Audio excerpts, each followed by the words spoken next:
A man's friendships are one of the best measures of his worth.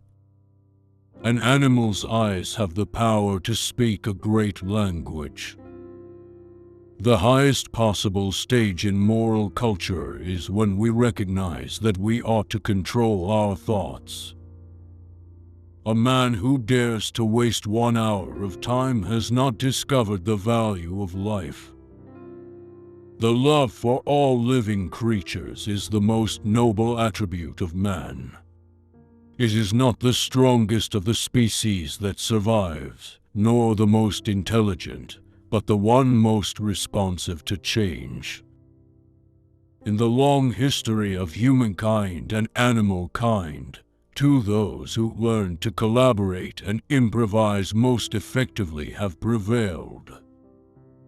False facts are highly injurious to the progress of science, for they often endure long. But false views, if supported by some evidence, do little harm, for everyone takes a salutary pleasure in proving their falseness. I have called this principle, by which each slight variation, if useful, is preserved, by the term of natural selection. Ignorance more frequently begets confidence than does knowledge. It is not the strongest of the species that survive, nor the most intelligent, but the one most responsive to change. It is not the be-all and end-all of existence to be in possession of the truth, but to be in the right direction, and to live with a will, is of far greater importance. The greatest error of a man is to be afraid of making one. The mystery of the beginning of all things is insoluble by us, and I, for one, must be content to remain an agnostic. It is not the strongest of the species that survives, nor the most intelligent, but the one most adaptable to change. Man in his arrogance thinks himself a great work worthy the interposition of a deity. Humbler, and I believe truer, to consider him created from animals. The very stone one kicks with one's foot is a proof of the past existence of living creatures. A moral being is one who is capable of comparing his past and future actions or motives, and of approving or disapproving of them. Man is descended from a hairy-tailed quadruped, probably arboreal in its habits. In the struggle for survival, the fittest win out at the expense of their rivals because they succeed in adapting themselves best to their environment. If the misery of the poor be caused not by the laws of nature, but by our institutions, great is our sin. Survival of the fittest is the ageless law of nature, but growth of the mind is the principle which distinguishes man from animal. The greatest curse of the world is boredom, and that's what's wrong with religion. It's dull, dull, dull. The fact of evolution is the backbone of biology, and biology is thus in the peculiar position of being a science founded on an unproved theory. Is it then a science or a faith? Belief in the theory of evolution is thus exactly parallel to belief in special creation. Both are concepts which believers know to be true, but neither, up to the present, has been capable of proof. The difference in mind between man and the higher animals, great as it is, certainly is one of degree and not of kind. A fair result can be obtained only by fully stating and balancing the facts and arguments on both sides of each question. The lowest depths of misery are not so low to those who have sunk to them. The mystery of life is certainly the most persistent problem ever placed before the thoughts of man. The history of the evolution of man is the history of the gradual development of the brain and the enlargement of the mind. The care for all creatures is the most noble attribute of man. In the long history of humankind, those who learn to collaborate and improvise most effectively have prevailed. A man who has no assured and ever-present belief in the existence of a personal God or of future existence with retribution and reward can have for his rule of life, as far as I can see, only to follow those impulses and instincts which are the strongest or which seem to him the best ones. The very first condition of lasting peace is the removing of cynicism and distrust. Man has an instinctive tendency to speak, as we see in the babble of our young children, while no child has an instinctive tendency to bake, brew, or write. The mystery of life's origin, like all deep mysteries, is not likely to be solved by science. The religious perceptions of the human mind are the greatest impediments to the growth of scientific knowledge.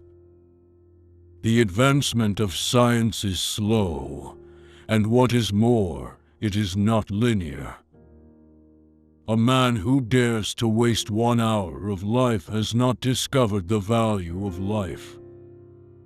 The enthusiasm for every new thing wears off, as with all else, but the hope of the future, the love of what is beautiful, the enthusiasm for what is great, these are the things that never age.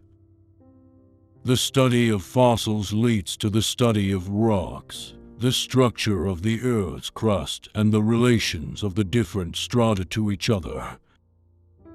The most dangerous belief one can have is that things will remain as they are. The highest stage in moral culture at which we can arrive is when we recognize that we ought to control our thoughts. Man is the product of causes which had no prevision of the end they were achieving. There is no fundamental difference between man and the higher mammals in their mental faculties. The view of life which has been developed by modern science, especially biology, is far removed from the old belief in creation. It is not the strongest species that survive, nor the most intelligent, but the most responsive to change. The more one studies the phenomena of variation and heredity, the more one is impressed with the greatness of the laws which have been discovered. The mystery of life's origin is likely to remain one of the great unsolved mysteries of science. Man's place in the universe will be set in the course of time, as part of a gradually developing process. The truth of evolution is a theory widely accepted in the scientific community, but it is still the subject of ongoing investigation and discussion. The process of natural selection will never be proven, but it can be observed in action. The preservation of favored races in the struggle for life is a fallacy.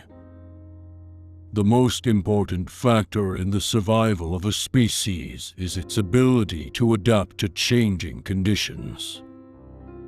The best way to understand the natural world is through the scientific method and evidence-based investigation. The love for all living creatures is the mark of a civilized society.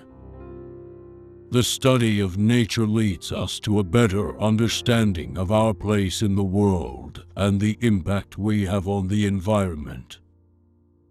The survival of a species depends on its ability to respond to new challenges and changing conditions.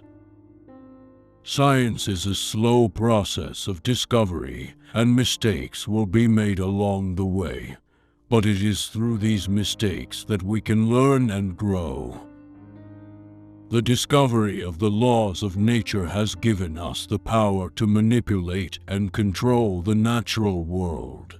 But with that power comes a great responsibility to use it wisely. The study of nature is not just a matter of pure scientific curiosity. It is a means of improving the quality of life for all people. The process of evolution is not a straight line, but a complex interplay between genetic variation, natural selection, and the environment. The development of the scientific method has given us the ability to test our theories and hypotheses in a systematic and controlled way. The study of evolution has tremendous implications for our understanding of the world and our place in it. The history of life on Earth is a story of adaptation and survival in the face of change. Science is not a belief system. It is a method of investigation based on evidence and critical thinking. The study of evolution helps us to understand the diversity of life and the interconnection of all species. The natural world is constantly changing and evolving, and the study of evolution helps us to understand these changes and their causes. The evidence for evolution is vast and diverse, including the fossil record, comparative anatomy, and molecular biology. The study of evolution provides important insights into the origin of species and the history of life on Earth. Science is a never-ending process of discovery and investigation, and the study of evolution is an ongoing part of that journey.